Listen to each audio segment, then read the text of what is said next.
یه لحظه گوشی رو بذار زمین. چند دقیقه میتونی بدون اینکه ناخودآگاه دستت بره سمتش دووم بیاری؟ 5 دقیقه، 2 دقیقه.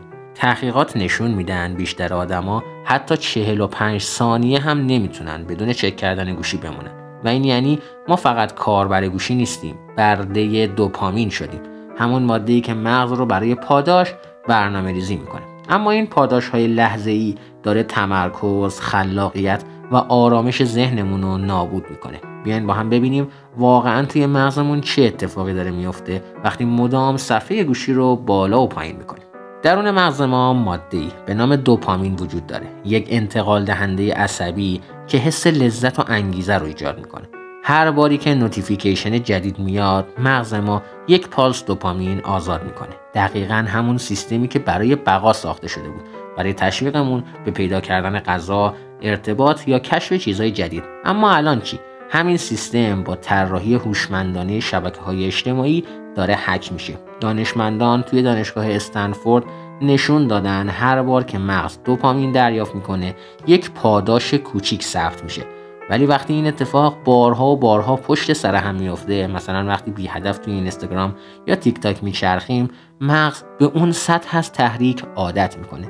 نتیجه اینه که کارهای عادی مثل مطالعه، تمرکز یا حتی ارتباط واقعی دیگه برات جذاب به نظر نمیاد. در واقع مغزت با خودش میگه چرا باید نیم ساعت تمرکز کنم تا نتیجه بگیرم وقتی با یه سوایپ ساده دوپامین فوری دارم. به همین دلیله که بعد از 1 ساعت گشتن توی گوشی نه فقط احساس شادی نمی کنی، بلکه یه جور خستگی ذهنی و بی‌حوصلگی هم سراغت میاد، چون مغزت دوپامین رو خرج کرده ولی هیچ پاداش واقعی نگرفت. اگه هنوز با منی، یعنی ذهنت داره از این حلقه آگاه میشه و همین آگاهی قدم اول آزادیه. ما توی مانا دنبال همینیم، آگاهی هایی که از درون تغییرت میدن، نه از بیرون.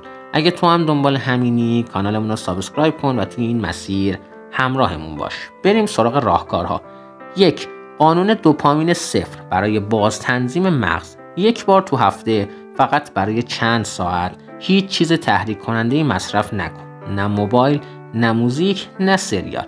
بذار مغزت خودش رو دوباره تنظیم کنه. تحقیقات نشون میده فقط 4 ساعت قطع کامل محرک‌ها باعث میشه سطح حساسیت گیرنده های دوپامین برگرده به حالت طبیعی.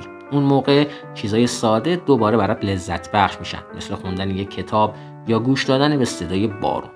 2. تمرکز رو پاداش بده، نه حواس پرتی. برای هر بار تمرکز واقعی یه پاداش کوچیک تعیین کن. مثلا بگو اگه 30 دقیقه بدون چک کردن گوشی کار کردم، یه فنجون قهوه میخورم. اینجوری دوپامین رو از دشمن تبدیل میکنی به همدست خودت. مغز یاد میگیره که پاداش بعد از تلاش میاد، نه وسطش. 3. اعلانها رو خاموش کن ولی آگاهانه. شاید ساده به نظر بیاد، ولی طبق تحقیق مایکروسافت کاربرها به طور میانگین هر 40 ثانیه یک بار حواسشون با نوتیفیکیشن پرت میشه، ولی بعدش حدود 25 دقیقه طول میکشه تا دوباره به تمرکز قبلی برگردن. با خاموش کردن اعلانها در واقع داری از ذهنت محافظت میکنی. و 4.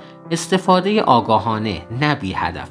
قبل از باز کردن هر اپلیکیشن از خودت بپرس میخوام ازش استفاده کنم یا دارم از چیزی فرار میکنم. این یه جمله ساده است ولی جلوی خیلی از کلیک های بی‌دلیل رو میگیره، چون گاهی ما برای سرگرمی نیست که سراغ موبایل میریم، بلکه برای فرار از سکوت درونمونه. یه جمع‌بندی کوتاه هم داشته باشیم. اعتیاد به موبایل فقط تلف کردن زمان نیست، یک اختلال عمیق توی سیستم پاداش مغزه. هر بار که بی هدف اسکرول میکنی، یک ذره از تمرکزت، یک ذره از احساس آرامشت از بین میره. ولی خبر خوب اینه که مغز انعطاف پذیره. همونطور که یاد گرفته اعتیاد پیدا کنه، میتونه یاد بگیره که دوباره آزاد بشه. از امروز فقط یه کار بکن. هر وقت خواستی گوشی رو برداری، 3 تا نفس عمیق بکش و از خودت بپرس واقعا چرا الان این کارو میکنم؟ گاهی همین 3 ثانیه مرز بین کنترل و اعتیاده. شاد و مانا باشی.